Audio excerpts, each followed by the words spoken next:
Shalom dan selamat pagi saudaraku. Kita bersyukur kepada Tuhan yang selalu memberi berkat dan perlindungan bagi kita semua. Mari siapkan hati kita sebelum mendengar pesan-pesan Tuhan pagi ini. Mari kita berdoa. Bapa, dalam nama Tuhan Yesus, kami bersyukur untuk berkat kemurahan-Mu. Pagi ini kembali kami mau diperlengkapi dengan kebenaran firman-Mu. Jamah kami Tuhan, agar kami mengerti akan kehendak-Mu dan taat melakukan firman-Mu. Di dalam nama Tuhan Yesus kami berdoa, amin. Tema kita pagi ini adalah menantikan Tuhan. Firman Tuhan diambil dari Mazmur 2 ayat 7-11. Demikian firman Tuhan, "Aku akan menceritakan tentang ketetapan Tuhan. Ia berkata kepadaku, anakku, Engkau telah kuperanakan pada hari ini. Mintalah kepadaku, maka bangsa-bangsa akan kuberikan kepadamu menjadi milik pusakamu, dan ujung bumi menjadi kepunyaanmu. Engkau akan meremukkan mereka dengan gada besi, memecahkan mereka seperti tembikar tukang periuk. Oleh sebab itu, hai raja-raja, bertindaklah bijaksana. Terimalah pengajaran, hai para hakim dunia. Beribadalah kepada Tuhan dengan takut dan ciumlah kakinya dengan gemetar." Bapak Ibu Saudaraku, kita semua tidak tahu secara pasti kapan Kristus datang. Namun melihat fakta-fakta yang ada, kekristenan mengalami tekanan yang semakin berat dan muncul organisasi tertentu yang ditunggangi oleh roh antikristus untuk melakukan penganiayaan terhadap orang percaya. Bencana alam, perang dan sebagainya semakin memperjelas bahwa Tuhan datang tidak akan lama lagi. Pertanyaannya adalah, siapkah kita menyambut kedatangan Tuhan?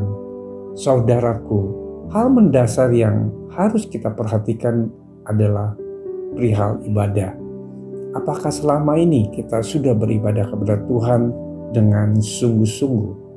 Orang yang sungguh-sungguh beribadah pasti mengalami kuasa ibadah itu sendiri. Kenyataannya, banyak orang tampak aktif ke gereja setiap minggu. Tidak semua mengalami kuasa ibadah, karena mereka beribadah kepada Tuhan dengan sikap hati yang tidak benar. Ada tertulis, "Jagalah langkah-langkahmu. Kalau engkau berjalan ke rumah Allah, menghampiri untuk mendengar, adalah lebih baik daripada mempersembahkan korban yang dilakukan oleh orang-orang bodoh, karena mereka tidak tahu bahwa mereka berbuat jahat." Ibadah dalam bahasa Inggris diterjemahkan sebagai service, artinya pelayanan. Melayani Tuhan dan menjadikan diri sebagai seorang hamba. Adapun kata hamba selalu identik dengan buruh yang artinya bekerja keras. Jadi ibadah yang benar itu bukan sekedar duduk memuji Tuhan ala kadarnya dan mendengarkan firman Tuhan sambil lalu, tetapi kita kerja keras untuk memberikan yang terbaik kepada Tuhan. Saudaraku, di perjanjian lama untuk beribadah kepada Tuhan setiap orang harus membawa korban, binatang seperti domba, kambing, burung merpati dan sebagainya. Kini kita tidak lagi perlu membawa korban binatang ketika kita datang beribadah, karena Kristus sudah mati menjadi korban tebusan bagi kita melalui kematiannya di kayu salib. Namun hal ini tidak boleh mengubah arti ibadah yang sesungguhnya, yaitu kita mempersembahkan tubuh sebagai persembahan yang hidup, kudus, dan yang berkenan.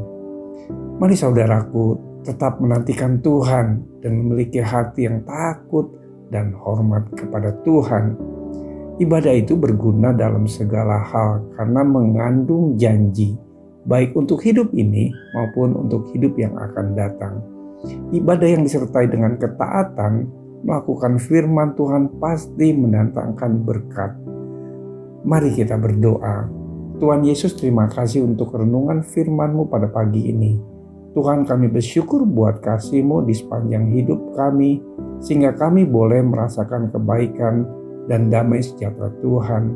Roh Kudus, bimbinglah kami agar kami setia dan taat beribadah kepadamu dan melakukan perbuatan baik dalam kebenaran sesuai dengan firman-Mu. Hanya di dalam nama Tuhan Yesus kami berdoa. Haleluya. Amin.